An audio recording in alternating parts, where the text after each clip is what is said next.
Hey guys welcome to Shinchan fan PVV. ఈ మధ్య నేనైతే అప్లోడ్ చేస్తున్న ప్రతి ఒక్క వీడియోకి అయితే ఇంట్రో ఇదే పెడుతున్నాను అనమాట। Welcome to my channel Shinchan fan PVV అని ఇదైతే నేను డౌన్లోడ్ చేసుకున్నాను అనమాట। ఈ రోజు అయితే నేను హ్యాండ్ రైటింగ్ అయితే ఎలా రాయాలో అయితే చెప్పబోతున్నాను అనమాట। ఇప్పుడు వచ్చేసి 10th క్లాస్ లో వాళ్ళైతే చాలా కష్టపడుతున్నారు అనమాట। హ్యాండ్ రైటింగ్ ఎలా రాయాలి, ఎంత కష్టం అని చాలా కష్టపడుతున్నారు। అసలు హ్యాండ్ రైటింగ్ సరిగ్గా రాసకు రాకోకుండా వాళ్ళకి, అందుకని నేనైతే ఈ వీడియో చేయబడింది। ముందుగా అయితే మనం విధాలుగా అయితే రాయడం నేర్చుకోవాలన్నమాట హ్యాండ్ రైటింగ్। ఇప్పుడు చూడండి, నేను షించాన్ ఫ్యాన్ పీవీవి అనేది రాస్తున్నాను అనమాట నా ఛానల్ పేరు। నాకు ఇంకేం రాయాలో దొరకలేదు కాబట్టి ఏదో ఒకటి తీసుకున్నామని మ్యాథ్స్ లో ఎగ్జామ్స్ అయితే తీసుకున్నాను అనమాట। ఇది కూడా మన పబ్లిక్ చాలా ఇంపార్టెంట్। ఇప్పుడు 10th క్లాస్ చదువుతున్న వాళ్ళందరూ అయితే మర్చిపోయింటారు అనమాట। అవే Euclid's exams and Euclid's postulates ఖచ్చితంగా మాక్సిమం అందరూ అయితే మర్చిపోయింటారు। ఇవి మాత్రం ఖచ్చితంగా ఇంపార్టెంట్ అనమాట, ఇవి చూసుకునే వెళ్ళాలి। నేను ఈ వీడియోలో అయితే ఎన్నో టిప్స్ అయితే చెప్పబోతున్నాను అనమాట। ఎలా హ్యాండ్ రైటింగ్ నీట్గా రాయాలో కూడా చెప్పబోతున్నాను। నిదానంగా ప్రతి ఒక్క స్టెప్ అయితే చూసేయండి, అప్పుడు మీరు కూడా నీట్గా అయితే రాయడం నేర్చుకుంటారు। మనం హ్యాండ్ రైటింగ్ నీట్గా రాయాలంటే ఫస్ట్ మనం చాలా టిక్ అండ్ పెన్ అయితే తీసుకోవాలన్నమాట। లైట్ అంటే పెన్ ఎంత నీట్గా రాసినా అంత బాగా కనపరాదు, కాబట్టి మనం ఎంత టిక్ అంటే పెన్ వీలైతే అంత టిక్ అయిన పెన్ అయితే వాడాలన్నమాట। బాగా అంటే పెన్ అయితే తీసుకోండి। ఇదే మనకు వచ్చేసి ఫస్ట్ స్టెప్ అనమాట। ఇంకో సెకండ్ స్టెప్కి వచ్చేసరికి మనం వచ్చేసి బాగా రాయడం నేర్చుకోవాలన్నమాట। గుండ్రంగా రాయాలి అంటే అన్ని కొంచెం రౌండ్ మాదిరి రావాలన్నమాట। ఇప్పుడు చూడండి, ఎన్ అంటే కొంచెం రౌండ్ ఉండాలి, హాఫ్లో కట్ చేసేసేయాలి రౌండ్ని, అలా ఉంటుంది, అలా చేయాలి నీట్గా। అలాగే స్టెప్ 3 వచ్చేసి స్ట్రైట్గా ఉండాలన్నమాట। ఇప్పుడు ఏమైనా గీస్తాం కదా, డియర్ ఫ్రెండ్లో ముందు లైన్ గీస్తాం కదా, అది స్ట్రైట్గా ఉండాలి, దీంతో మనకైతే నీట్గా పడుతుంది। అలాగే ఇంకా దానికి చెప్తూ ఉన్నాను, నిదానంగా వినండి, లాస్ట్ దాకా చూడండి, వీడియో చాలా ఇంట్రెస్టింగ్గా ఉంటుంది, అలాగే మీకు పనికి వస్తుంది పబ్లిక్ ఎగ్జామ్స్లో। చూడండి, మనం ముందుగా అయితే మనం ఇలా రాస్తూ ఉంటాం, చూడండి ఎన్నో పొరపాట్లు చేసుకుంటా, ఇప్పుడు చూపించేస్తున్నాను అందుకోసం ఈ వీడియో చూడండి। మనం ఎలా పడితే అలా రాసేస్తుంటాము, అది వచ్చేసి మన పబ్లిక్లో చాలా పెద్ద సమస్య అయితే అవుతుందన్నమాట। పబ్లిక్లో హ్యాండ్ రైటింగ్ చూసే మార్క్స్ ఇస్తారు, లేకపోతే ఇయర్ అనమాట, వాళ్ళు కట్ చేస్తారు మార్క్స్ అన్ని। హ్యాండ్ రైటింగ్ నీట్గా ఉంటేనే బాగుంటుంది పబ్లిక్లో మార్క్స్ బాగా వస్తేనే మనకు కూడా మంచి కాలేజీలు అయితే పడతాము, లేకపోతే చాలా కష్టం అవుతుంది। పబ్లిక్లో ఎంత ఎక్కువ మార్క్స్ వస్తే అంత మంచిది అనమాట। పబ్లిక్ కూడా గవర్నమెంట్ ప్రొవైడ్ చేసింది కాబట్టి చాలా కష్టమైన ఎగ్జామ్ పేపర్ అయితే ఉంటుంది, అసలు మనకైతే కొంచెం కూడా లీక్ కాదనమాట, అంత పవర్ఫుల్ ఎగ్జామ్ అది, అసలు కొంచెం కూడా తెలియకుండా అంత పెద్ద సెక్యూరిటీ అయితే పెడతారు। కాబట్టి మనం ఎంత నీట్గా వీలైతే అంత నీట్గా రాసి నేర్చుకున్నామంటే దానికంటే గొప్పది ఇంకేం ఉండదు, అలా రాస్తేనే అనమాట మనకు కూడా బాగా వచ్చేది। మనం ఎలా రాయలేదు, నేను అయితే నిదానంగా ఒక్కొక్క స్టెప్ అయితే నేర్పించబోతున్నాను అనమాట మీకు। ఇప్పుడు మీరు బాగా టిక్ అంటే పెన్ అయితే తీసుకోండి, ఎంత టిక్ అంటే పెన్ అంటే అంత టిక్ అంటే పెన్ను, బాగా నీట్గా రాయండి, ఒత్తి రాయద్దండి ఎక్కువ, కొంచెం లైట్గా రాస్తే మనకి కొంచెం స్పీడ్గా రాయగలం, అలాగే అంతగా ఫోర్స్ ఏం పడదు, మనకి ఎనర్జీ వేస్ట్ కాదు। అదే టిక్ అంటే పెన్ తీసుకున్నప్పుడు టిక్ అంటుంది కాబట్టి ఏం కనపరాదు, అలాగుంటుంది అనమాట, అందుకని మనకి వచ్చేసి చాలా ఇంపార్టెంట్। అలాగే ఒత్తు కోసం కూడా ఏమైనా కావాలన్నమాట। ఇప్పుడు చూడండి, నేను మీకు అలా ప్రాక్టీస్ చేయడానికి కొన్ని లైన్స్ బుక్ అయితే తీసుకోవాలన్నమాట। మనం ముందుగా లైన్స్ బుక్లో మనం ఏ అని రాసుకోవాలన్నమాట హ్యాండ్ రైటింగ్ ప్రాక్టీస్ కోసం, మళ్ళీ బి అని రాసుకోవాలన్నమాట। మనం తొందర రాసేకైతే అసలు ట్రై చేయకూడదు, నీట్గా రాసే ట్రై చేయాలన్నమాట। ఎలా నీట్గా రాయాలంటే అలా నీట్గా రౌండ్గా రాసేటట్టు నేర్చుకోవాలి, రౌండ్గా వేసి అట్లా ఎంత కష్టంగా వీలైతే అంత కష్టమైనా పర్వాలేదు, కానీ బాగా నీట్గా రాయడం మాత్రం నేర్చుకోవాలి, అది పబ్లిక్ ఇంపార్టెంట్। కాబట్టి మనము ఒక చోట రాసినాం అనుకో, సేమ్ అదే విధంగానే రాస్తే అప్పుడు అట్రాక్షన్గా ఉంటుంది మన హ్యాండ్ రైటింగ్, లేకపోతే అంతగా అట్రాక్షన్ అయితే ఉండదు। బి ఎలా రాస్తామో నెక్స్ట్ టైం కూడా బి అలాగే రాస్తాము, అట్రాక్షన్ అయితే ఎక్కువగా ఉంటుంది అనమాట దానివల్ల। ఇప్పుడు మన హ్యాండ్ రైటింగ్ బాగుందో లేదో ఎలా చెక్ చేసుకోకుండా అయితే మీకు నిదానంగా లాస్ట్ అయితే చెప్పబోతున్నాను, లాస్ట్ దాకా చూడండి। ఇక్కడ చూడండి, మీరు ఒక లైన్స్ పేపర్ తీసుకొని ABC అప్ టు Z వరకు రాయండి, అలాగే మీరు దీంట్లో Z వరకు నీట్గా రాసి చూసుకొని మళ్ళీ లైన్స్ లేని పేపర్ తీసుకొని ప్లెయిన్ పేపర్లో మళ్ళీ రాయాలన్నమాట, AABB అట్లా ఫాస్ట్గా మళ్ళీ చూసుకోవాలి, మళ్ళీ ఏమైనా తప్పు ఉందంటే మళ్ళీ చేసుకోవాలన్నమాట ఫస్ట్ నుంచి, మళ్ళీ నీట్గా రాయాలి। ఎంత బాగా ప్రాక్టీస్ చేస్తే అంత మంచిది, మనకి తొందరలో ఎంత వీలైతే అంత బాగా చదువుకోవాలన్నమాట। అలాగే ఎంత వీలైతే అంత నీట్గా రాస్తేనే మనకు కూడా మార్క్స్ ఇచ్చేది, లేకపోతే ఇయ్యరు, అందుకని మనం ఎంత కష్టం వీలైతే అంత కష్టపడి నీట్గా రాయడం అయితే నేర్చుకోవాలన్నమాట। అదే పబ్లిక్ ఎగ్జామ్స్లో అంతగా టైం ఉండదు మనకి, కాబట్టి ఆవేశంలో ఇలా రాస్తాం కూడా తెలియదు, కాబట్టి మనం కొంచెం స్పీడ్గా రాయడం కూడా నేర్చుకోవాలన్నమాట, నీట్గా రాస్తుంది కాదు కొంచెం స్పీడ్గా రాస్తుంది కూడా నేర్చుకున్నాం అనుకో పబ్లిక్ ఎగ్జామ్లో చాలా యూజ్ అవుతుంది, లేకపోతే మనం కానీ వదిలిపెట్టాల్సి వస్తుంది క్వశ్చన్స్, అప్పుడు పబ్లిక్ ఎగ్జామ్కి చాలా కష్టం అవుతుంది మనకి। కాబట్టి అలా కాకుండా ఇప్పుడు వచ్చేసి మనం ఇప్పుడు నుంచే జాగ్రత్తలు తీసుకొని ఇప్పటి నుంచి మనం నీట్గా హ్యాండ్ రైటింగ్ బుక్ తీసుకొని బాగా ప్రాక్టీస్ చేసి అన్నీ బాగా చేసుకుంటే సూపర్ ఉంటుంది అనమాట। మీరు కర్షులో మాత్రం రాయదండి, ఎందుకంటే పబ్లిక్లో కర్షు రాసి ఇయ్యరు, ఇది వచ్చేసి ఎంతోమందికి తెలియదు అనమాట, అందుకని అందరు కష్టులో రాస్తూ ఉంటారు, కష్టులో రాస్తే అంతగా ఇయ్యరు, ఎవరో తక్కువ మంది ఇస్తారు, లేకపోతే ఇయ్యరు అసలు। మీరు ఎంత వీలైతే అంత నార్మల్ హ్యాండ్ రైటింగ్ రాయండి, ఆడ కొంతమంది 6 కష్టు రైటింగ్ రాస్తారు, అలా రాయచ్చు ఏం కాదు, అర్థమయ్యేటట్టు రాయొచ్చు, కానీ కష్టం అంటే కొంచెం కష్టంగా ఉంటుంది కాబట్టి వాళ్ళు చూడలేరు అనమాట కలెక్షన్ చేసేవాళ్ళు, కాబట్టి వాళ్ళు రాంగ్ ఇస్తారు। ఇంకా మనం కష్టు కరెక్ట్ లైన్గానే రాయాలన్నమాట, ఒకవేళ కొంచెం కిందికి పైకి రాసినాం అనుకో అసలు సరిగ్గానే కనపడదు, ఏందో చెత్త హ్యాండ్ రైటింగ్ మాదిరి ఉంటుంది, కాబట్టి కష్టు ఇంత వీలైతే అంత తొందరగా వెళ్ళొద్దండి కష్టు పక్కనకి।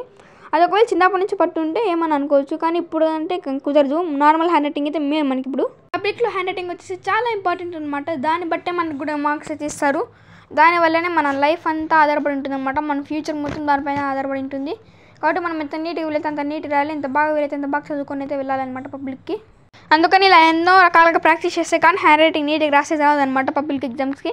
కాబట్టి మనం ఎంత నీట్గా వీలైతే అంత నీట్గా అయితే రాయాలన్నమాట. ఒకవేళ రాయడం కష్టం రాకూడదు, అంత నీట్గా రాయబోతే అంత నీట్గా అక్కడక్కడ కలిపేసి ఇలాగైతే మనం నీట్గా అయితే రాయొచ్చు అనమాట. దానివల్ల మనకి ఎక్కువ మార్క్స్ కూడా వస్తూ ఉంటాయి. కాబట్టి మనం ఎంత నీట్గా వీలైతే అంత నీట్గా, అసలు కష్టం అయితే యూస్ చేయకూడదు అనమాట. నేను ఒకే కష్టం చూపించేస్తాను, అందుకే ఎంత కష్టంగా ఉంటుందో. అది స్ట్రైట్ లైన్స్ పైన బాగా పడుతుంది. ఎందుకంటే మీరు అందరూ చూసేటట్టయితే ప్రతి ఒకరైతే మనకి కష్టం అయితే లైన్స్ మాత్రం అయితే రాస్తారనమాట. అంటే లైన్స్ బుక్లోనే రాస్తారు మనకి కష్టం. మామూలు దాంట్లో అయితే రాయరనమాట. మామూలు దాంట్లో రాసినంత నీట్గా రాదు కష్టం. అందుకనే మనకి పబ్లిక్లో లైన్స్ ఏమి ఇయ్యరు కదా, మామూలు చేస్తారు. కాబట్టి మామూలు మనం వచ్చేసి మామూలు హ్యాండ్ రైటింగే నేర్చుకోవాలన్నమాట. కష్టం అంటే చాలా కష్టమే, కానీ లైన్స్ పైన రాయడం ఈజీ. ఇట్లా ప్లేన్ దాన్ని ప్లేన్ రాయడం కొంచెం కష్టము, అది కూడా నేర్చుకోవాలి.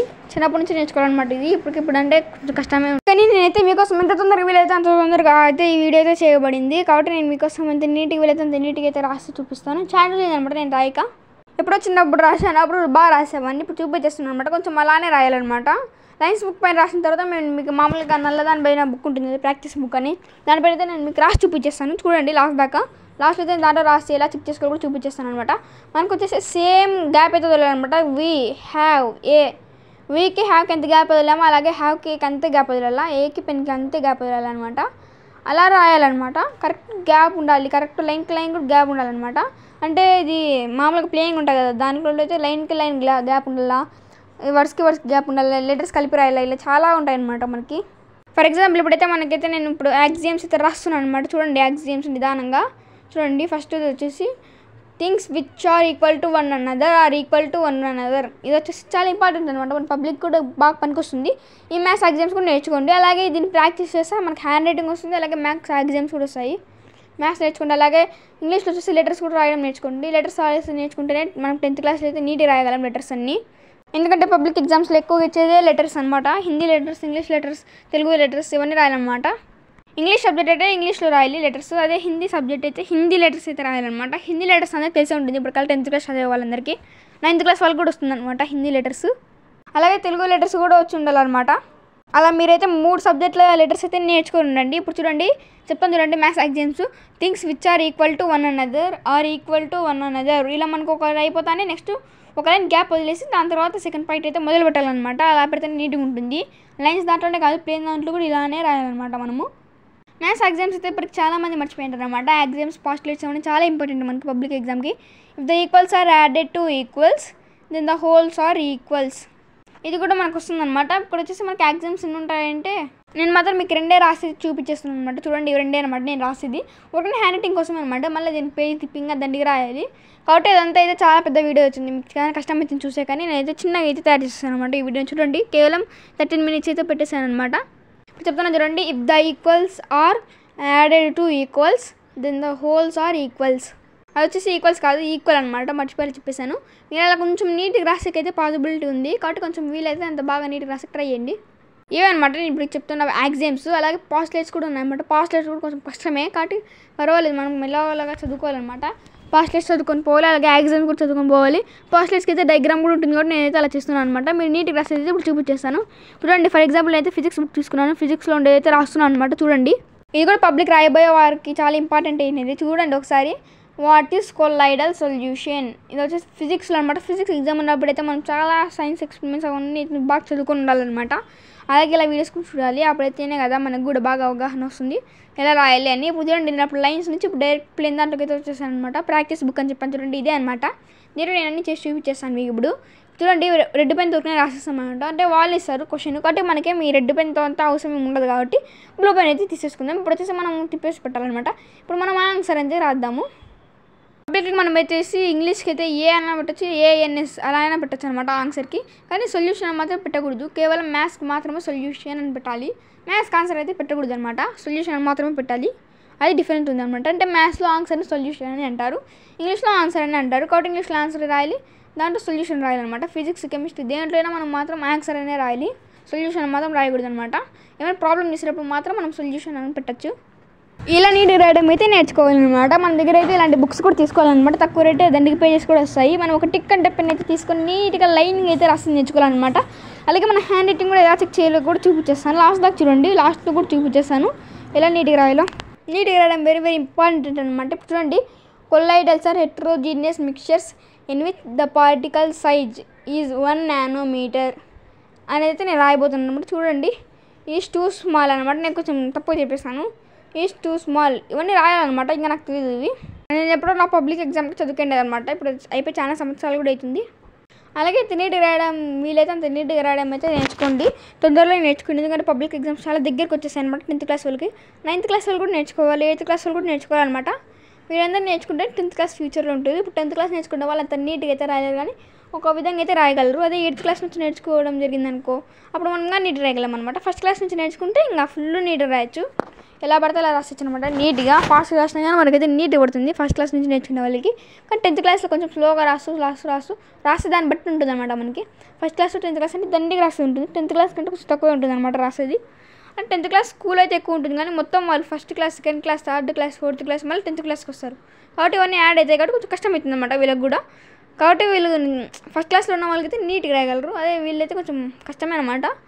కాబట్టి కొంచెం జాగ్రత్తగా విని జాగ్రత్తగా పాటిస్తేనే మనమైతే 10th క్లాస్ నీట్గా రాయగలనమాట. ఇటు చూడండి, కొంచెం లావుగా రాయాలి, కొంచెం హైట్ కొంచెం లావుగా రాయాలన్నమాట. అప్పుడైతే భలే ఉంటుంది. చూడండి, ద మిక్చర్ ఆఫ్ మిల్క్, ఇలాంటి దానికైతే ఎంత వీలైతే అంత నీట్గా అయితే రాయాలన్నమాట. నేనైతే ఎంతో కష్టపడి రాసేసాను అనమాట మీకోసము. ఇలా మనం ఏదైనా వైట్ కలర్ ప్లేన్ బుక్ అయినా యాదో ఒకటి బుక్ అయితే తీసుకొని నీట్గా చూడండి, లైన్కి లైన్ గ్యాప్ కరెక్ట్గా ఉండాలన్నమాట. మనం కొంచెం కిందికి పైకి రాస్తుంటాం. ఇప్పుడు చూడండి, ఛానల్ అయింది కాబట్టి నాకు కిందికి పై కొంచెం రాసేస్తున్నాను అనమాట. మీకు హాల్డే దొరికితే రాసేయండి. కొంచెం కొట్టువేతలు లేకుండా చూసుకోండి. కొంచెం కట్టువేతలు ఉంటే కొంచెం కష్టమవుతుంది మనకి. అక్కడ కొంచెం కొట్టువేట అయింది కదా, దానివల్ల కొంచెం కష్టమవుతుంది. అలా కాకుండా చూసుకోండి.